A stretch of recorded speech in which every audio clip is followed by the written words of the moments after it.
Hello everyone, it is Joe here from Omnipoke, the channel that brings you guys everything Pokemon, and today we're going to be discussing the best decks out there for beginners right now. It's a pretty simple formula really. You can pick up a League Battle deck, throw in some great cards from the Trainer's Toolkit, and straight away you're pretty close to having some of the best decks in the format. There are currently 3 League Battle decks out there. There's one based around Reshiram and Charizard Tag Team GX, another based around Pikachu and Zekrom Tag Team GX, and the most recent addition is one revolving around Arceus Dialga Palkia Tag Team, as well as Zacian V. All of these decks are among the top contenders in the format, and you can pick these up relatively cheaply, and with a few tweaks, they will be really top contenders in the format. So with just a couple of products purchased and a few tweaks here and there, you're already able to enter tournaments and play online at the highest level. So it's a really great few products for beginners and advanced players as well who are learning to get into the game.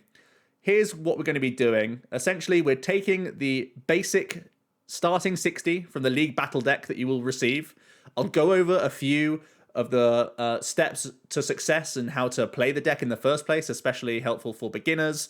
I'll talk about the cards that aren't super helpful and useful, that we don't really see too often in the top performing deck lists for these archetypes. Then we'll talk about the introduction of the Trainer's Toolkit and what sort of cards you can add into your deck to make it far stronger. And then we'll talk about those final tweaks, whether it's you're playing this on PTCGO and you want to accumulate some packs to then have some upgrades, or if you just want to go out and buy some additional single cards if you're trying to play in person. The great thing about the League Battle deck and the Trainer's Toolkit is that they both come with code cards. So if you buy the physical League Battle deck or the physical Trainer's Toolkit, you will then get those same cards immediately for the online PTCGO game. So you can follow these steps either IRL or online, or both, whichever you choose. So that's going to end us with a really nice deck list to work towards to be, very close to being the top decks that we're seeing in current tournaments. Just quickly, if you are looking to play PTCGO, you can always go ahead and check out the Potown store. It's a great way to get different booster codes, some of the specific ones that we've just mentioned, the League Battle deck or the Trainer Toolkit. You can get those specific codes from this website if you're only looking to play the PTCGO clients. That's a really good option for you. You can also use my code Omnipoke for 5% off if you'd like. There's also a website called PTCGO Prices, which can be a great way for you to find what cards that you're looking for are sort of trading at right now.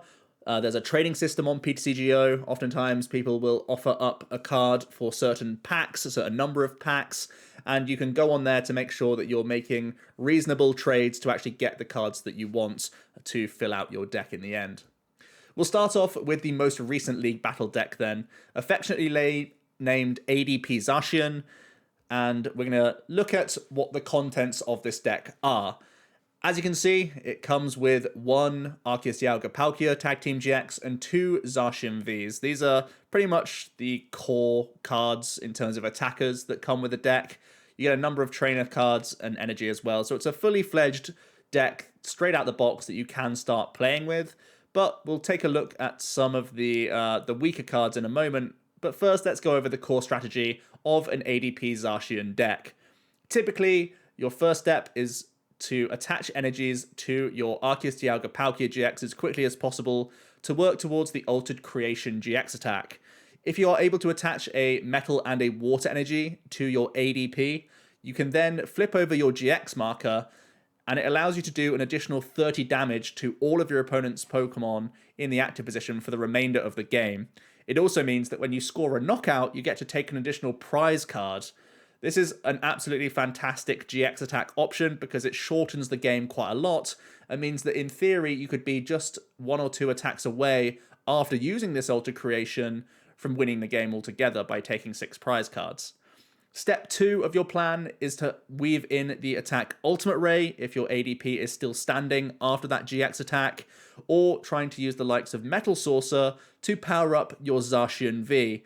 Zacian V has that Brave Blade attack for 3 metal energy. You do 230 damage. So with the help of the Altered Creation damage buff, you jump all the way up to 260. There's also a Galarian Berserker that comes in the League Battle deck, which also increases Metal Pokemon's damage by 20. So Brave Blade is up to 280 damage if you've been able to get the Berserker into play, which is easily able to knock out Tag Team Pokemon, and as well as other regular V Pokemon. At the same time, you can try and use Boss's Orders aggressively to take out smaller hit point Pokemon to make sure that Brave Blade is still in range to take those additional prize cards. That's really the core strategy of the ADP Zacian deck, straight out the League Battle deck box. Let's have a look at some of the cards that I'm going to look to take out of the list that I think we can certainly make improvements on. Galarian Zigzagoon and 4 Jirachi are the Pokemon that I think are worth removing. If you're going to be using Berserker anyway for damage modification, I think the Galarian Zigzagoon just doesn't really have much of a place here. The Jirachis as well oftentimes give up one easy prize card too early in the game, which makes it quite easy for your opponent to take a 6 prize game plan against you, when really you'd much prefer having tankier Pokemon in the active in the opening turns, so that you're denying those early game prize cards. Ordinary Rod is quite a slow trainer card for a deck like this, where you're trying to shorten the amount of turns in each game, and as we add in more Pokemon, and in higher counts, for example, more Zacians and more ADPs, there'll be less need for the Ordinary Rod. The Scoop Up Net is mostly in here to synergize with the Jirachi, so that is also able to go. And the Tag Call package, the Tag Call itself, as well as the 2 tag team supporters, Guzma and Hala and Malolana, all are again slower options when we want to be more aggressive with this style of deck. The final card that we want to remove is the Aurora Energy. That's mostly in here to have synergy with Guzma Hala, which is also getting removed from the deck. That means that we're taking 13 cards out of the initial 60 card deck. From there, if you've opened up your Trainer's Toolkit, you can straight away add in these cards. On the right-hand side, you can see all the cards that you get in the Trainer's Toolkit, and we're going to be looking to take out 2 copies of the Dedenne GX, one of the most important cards to help you draw throughout the game with that Dede change ability. We're going to try and add in 1 Energy Spinner, a couple more copies of Boss's Orders, as that is kind of our sort of mid to late game plan, where we're trying to pick off easier prize cards. 2 copies of Air Balloon for moving between our Pokemon now that we are getting rid of those Scoop Up Nets. And we're also going to increase our basic energy count of water and metal energy by 1 each. So we just have more access to energies in the opening turns. Zacian has an ability called Intrepid Sword, which can attach energies to itself. So having more metal energy is always a good deal. And having more water energy gives us easier access to that Altered Creation GX attack as quickly as possible. So once we've taken those things into account, that leaves us with 56 cards after removing the bad cards from the League Battle deck and introducing those cards from the Trainer's Toolkit. It means we're just 4 cards away from having a very, very strong functioning archetype. The cards I would suggest adding in from there would be a second copy of Arceus Dialga Palkia GX, as it is one of our main attackers, as well as a third copy of Zacian V.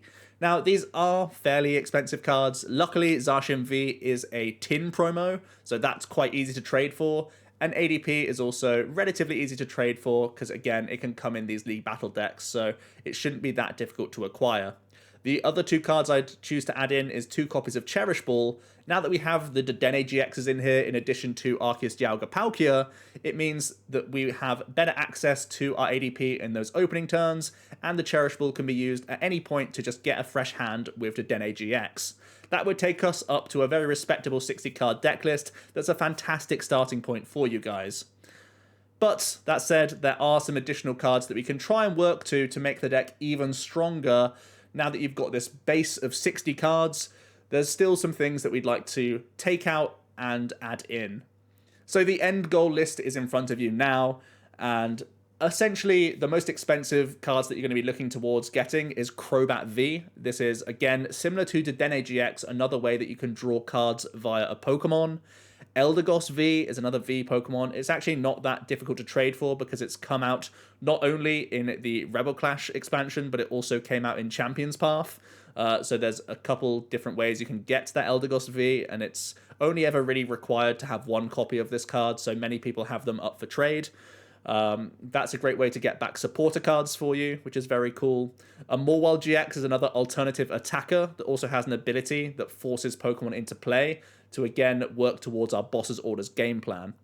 Additionally, I'd look to add in another copy of Cherish Ball just for additional consistency, and change out the Viridian Forest Stadium for a Chaotic Swell, which gives you a lot more safety against some more awkward matchups in the format.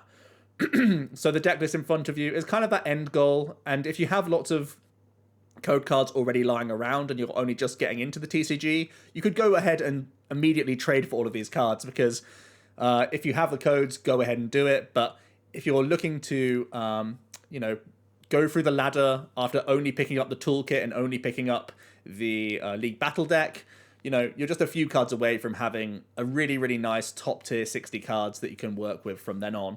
I think from this point, really the only standout cards is the Galarian Berserker, which oftentimes will eventually come out of the deck list for things like Leon, a supporter card, possibly a Vitality Band as well in the deck can work in.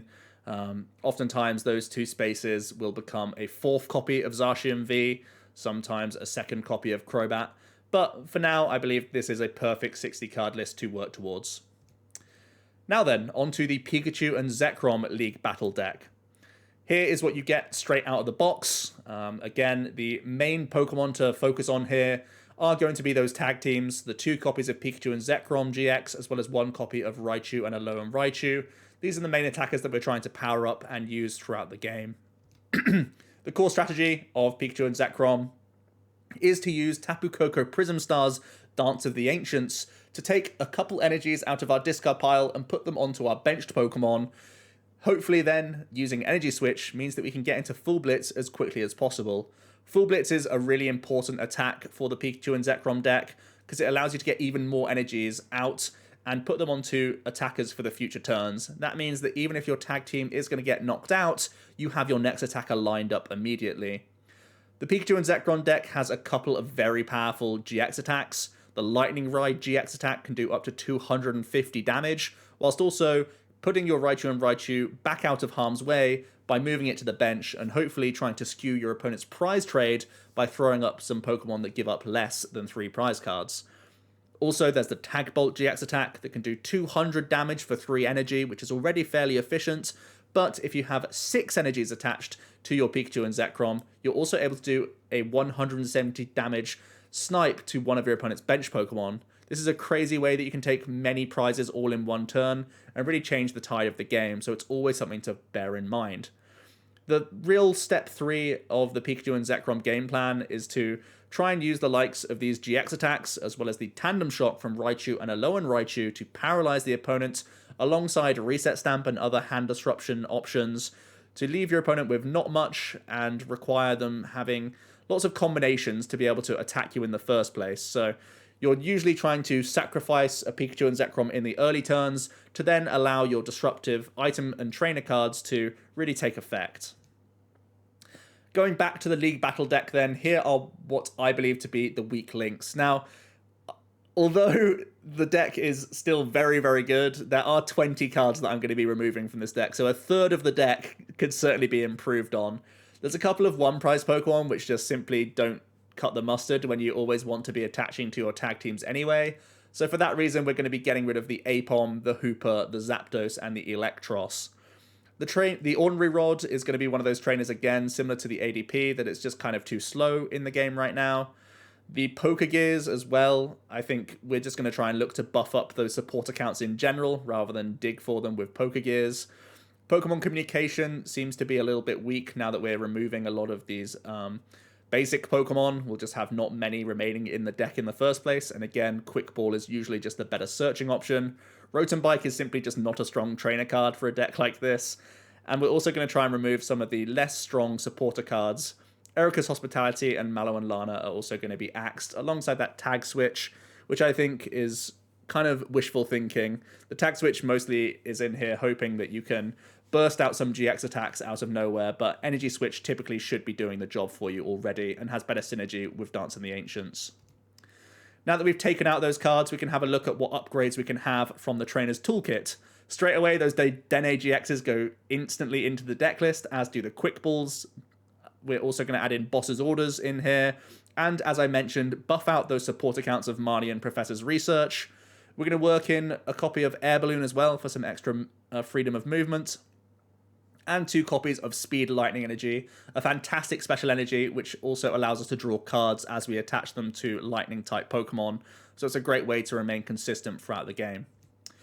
So with the 20 cards taken out of the League Battle deck and the additions from the Trainer's Toolkit, we're left with a very solid 52 cards and just 8 cards to trade for. The first thing I look to get is a second copy of the Raichu and Alolan Raichu GX. It's a really important card in the deck list as it's a great sort of thing to full blitz onto and give yourself a solid late game strategy.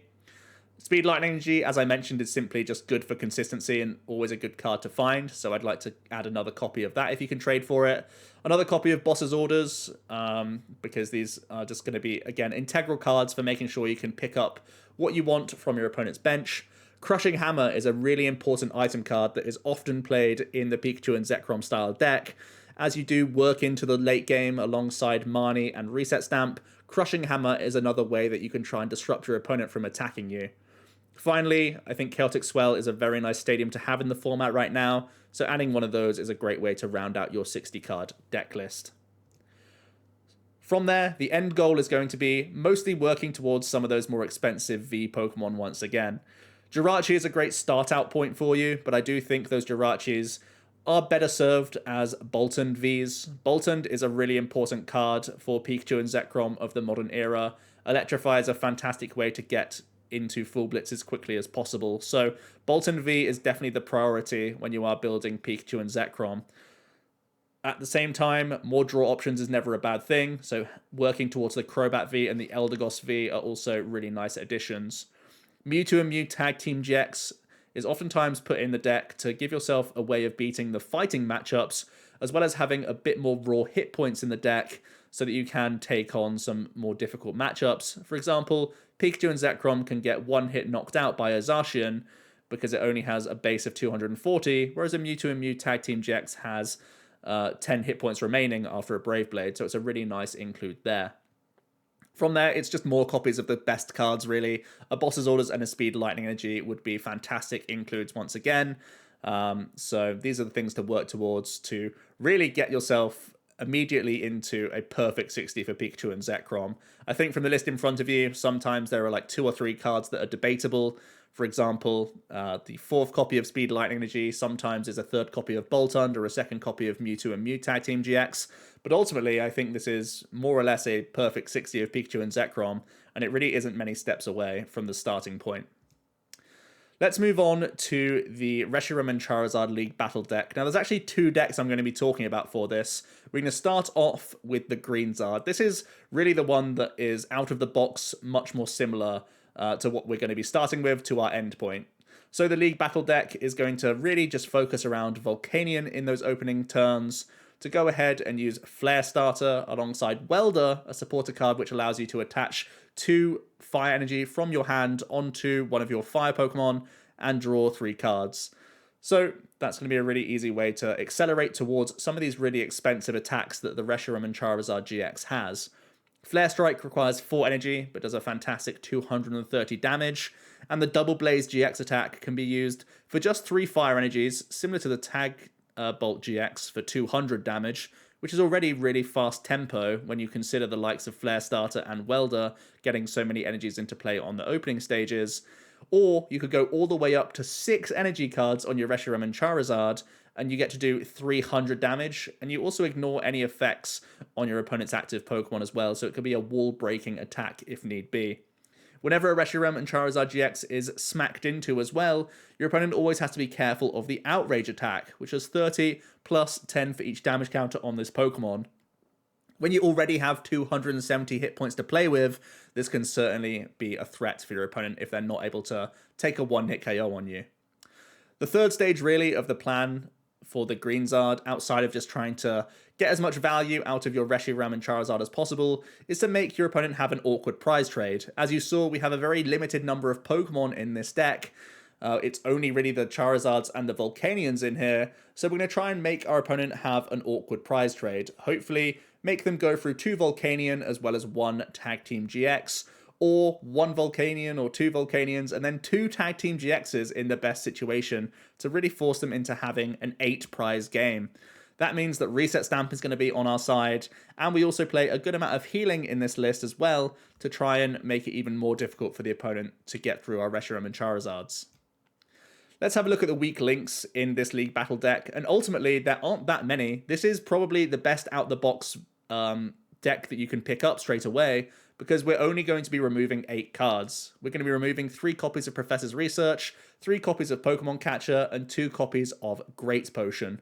The one thing I'll say at this juncture is that Green's Charizard isn't one of the highest tier decks in the format right now, so even though it's a really easy conversion for you, you may have better success with the other builds that I've talked about so far. So the upgrades from the Trainer Toolkit aren't actually that many. We're just going to be looking to get 1 copy of Tool Scrapper, 1 copy of Switch, 2 copies of Boss's Orders, and 1 copy of Air Balloon in here. So realistically, you could go without having the Trainer's Toolkit for exactly the GreenZard variant. It's probably cheaper for you to try and just trade for these cards or purchase them as singles if you are trying to get them in real life. So far, this is the one where the Trainer's Toolkit really isn't all that valuable. For the most part, the Dedenne GXs are the thing that you want out of the Trainer's Toolkit, and the greens-based variant doesn't take advantage of these. Let's have a look at the skeleton then, now that we've taken out the 8 cards from the initial League Battle deck and included those Trainer Toolkit cards. We leave ourselves with just 3 cards remaining to have a very solid 60-card list. That's going to be changed by a Guzma Hala to allow us easier access towards our Giant Hearth and our tool cards. At the same time, we're going to add in a special energy in Heat Fire, which increases your hit points by 20. Again, working towards the tankiness of this archetype, and now it's a searchable card for our Guzma and Hala. And finally, we're going to add in 1 copy of Great Catcher, as it's an easy way to search out Gusting from the deck with the help of Green's Exploration.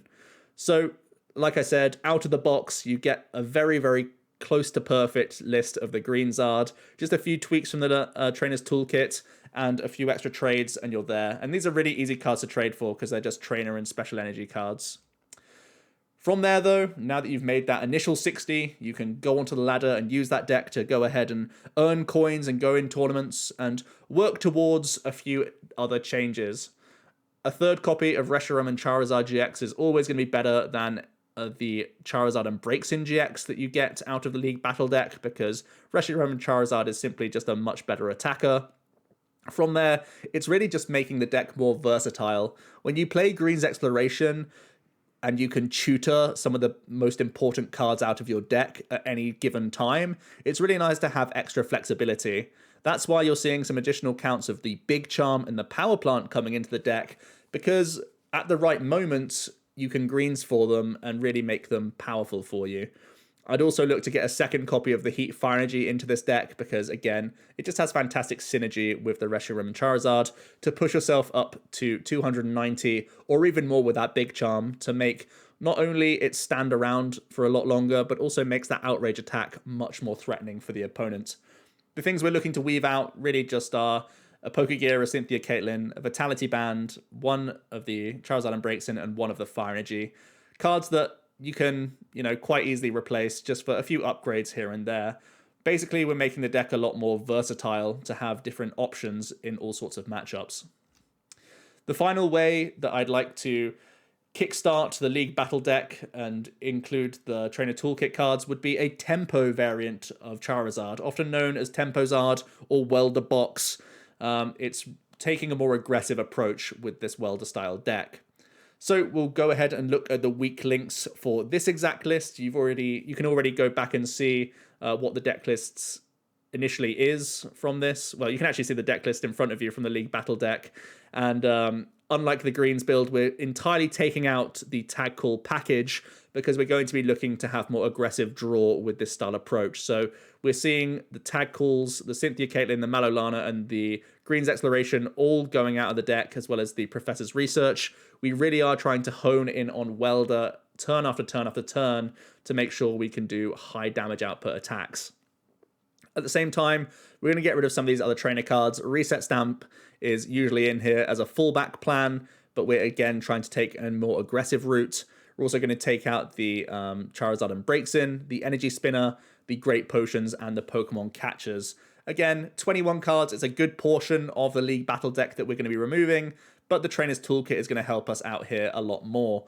We're going to try and work in a couple copies of the Dedenne GX, 2 copies of Pokemon Communication, 2 Quick Balls, one Quick Ball, I should say, 1 Switch, 2 Giant Hearths, 2 Boss's Orders, and 2 Air Balloons, as well as a basic Fire Energy. The Trainer's Toolkit comes with a ton of basic energies in every single type, so you can quite easily get yourself an extra Fire Energy out of the toolkit as well. That means that we are left with a 51 card base, and it's a little bit barren right now. We certainly need to get some more Pokemon in here, and that's going to be what you're going to fill out the majority of your spots remaining with. We're going to try and work in the Mind Report Mewtwo as well as the Oranguru to give ourselves better access to Welder turn by turn by turn. We're also going to work in a Fione to give ourselves additional gusting options as well as the Boss's Orders that we've put in, and a Dubwool V. Similar to the Zacian V, Dubwool is also a promo card, so is inexpensive to pick up and trade for. Then we're going to try and get Cherish Balls, again helping us get early access to Dedenne as well as Reshiram and Charizard, and 3 copies of Scoop Up Net so that we can reuse our Mewtwo and Mind Report a lot more often. Again, trying to make the most out of Welder every single turn of the game. From there, the end goal then becomes working in more attackers and making it more versatile once again. We'll look to get an additional attacker in Cramorant V, which can be a fantastic way to use Spit Shot to close the game on your opponent's Dedenne GXs. Crobat, again, just a card that's fantastic in most decks because it draws so much. A Galarian Zigzagoon means that you can have more flexible damage output with the help of Scoop Up Net. It can help the Cramorant as well as the Reshiram and Charizard take knockouts, and that's really going to overtake the Vitality Bands that were currently in the list. As we get more versatile with our attacking options, the Zigzagoon becomes much more useful than the Vitality Bands, which is specifically useful on Reshiram and Charizard for the most part. We're actually going to put some Jirachis into this deck list, allowing us to Stellar Wish, giving us deeper digs into the deck for some combination pieces, be it early ball search cards or Welder, one of the key cards to find every single turn. Oricoro GX is also a great way to dig deeper into the deck as we sacrifice prize cards throughout the game. 1 copy of Great Catcher for, again, trying to gust up some of your opponent's key Pokemon on the bench. An extra Scoop Up Net, now that we are using Jirachi to Stellar Wish, means that we want to have many outs to switch our 1 prize Pokemon and pick them back up for reuse later on, and an extra copy of Pokemon Communication, now that we're going all the way up to 18 Pokemon. The things we're going to be taking out are the Air Balloons, because we're going to be working more towards the Scoop Up Nets instead. 1 of the Giant Hearths, 2 of the Vitality Bands is being overtaken by the Zigzagoon, the Pokegears are basically being overtaken by the Jirachis, and the Volcanion is going out for a different attacking threat instead. So yeah, that's going to be the Tempo-based Zard or the Welder Box-based Zard variant for you there. I hope this was really helpful for you guys. If you are a beginner, let me know down below. If I didn't go over anything or if there's something you're still confused with, I'll certainly answer those questions down below. These aren't necessarily the most budget decks out there, but I believe that these are all relatively high contenders in the format. ADP and Pikachu and Zekrom are literally the 2 strongest performing decks in the current meta. So it's a really easy way to really pole vault straight into the deep end of the competitive scene. For the Reshiram and Charizard, it's much easier out the box to get those decks working, but they may not necessarily be the highest tier options for you. But I still thought definitely worth talking about because that can be the most cheap of them all, especially if you go for the greens variant, because you don't even need to pick up the trainer's toolkit for the most part. So hopefully this is really helpful for you guys. I tried to have it as jam-packed full of information as possible. I tried to make it quite simple, where you take the League Battle deck, you add in the toolkit cards, and then you're just left trying to trade or purchase a couple extras to get a very workable 60. And then you can go on from that 60 card list to push even further and really get yourself a very competitive 60, which is, you know, not even considered budget anymore, just considered the best way to play the deck in the first place. So hope you did enjoy, guys, and I will see you in another video tomorrow. Cheers.